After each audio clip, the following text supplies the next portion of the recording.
সাতক্ষীরার একজন জনপ্রিয় কন্টেন্ট ক্রিয়েটরের দর্শক হিসেবে আমার কিছু মতামত গঠনমূলক পরামর্শ তুলে ধরবো। আশা করি বিষয়টি সবাই ইতিবাচকভাবে দেখবেন। কেন কাটাবি তুই একা একা রাত? যার বউ নেই তার তো আছে হাত। হৃদয় ভাই, এই ধরনের অঙ্গভঙ্গি হয়তো কিছু মানুষের কাছে ভালো লাগবে, কিন্তু আপনাকে এটা ভাবতে হবে আপনার ভিডিওগুলো কেমন এজের মানুষরা দেখে, কারা দেখে। একবার যদি ঢাকায় আমার হাত, তোমাদের গল্পে এখানে এসো। আর এফসি হৃদয় ভাইয়ের ভিডিও কালীগঞ্জের অনেক মানুষ দেখে, ছোট থেকে শুরু করে চাচা, ভাই, বড় ভাই, ছোট ভাই, সবাই কিন্তু আপনার ভিডিও দেখে। তুমি আসনি তাই বলে আমি ঝাঁকাতে পারিনি। কিন্তু যখন আপনার ভিডিওতে অশালীন ইঙ্গিত আসে তখন অনেক দর্শকই আপত্তিকর পরিস্থিতিতে পড়ে। কেন স্যার?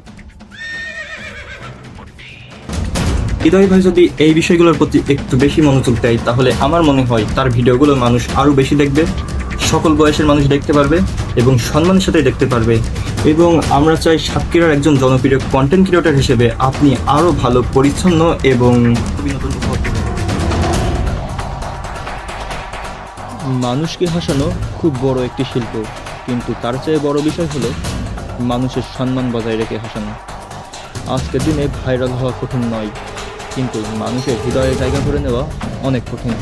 কয়েকদিনের ভাইরাল হওয়া হচ্ছে বছরের পর বছর মানুষের ভালোবাসা পাওয়ার অনেক বেশি মূল্যবান।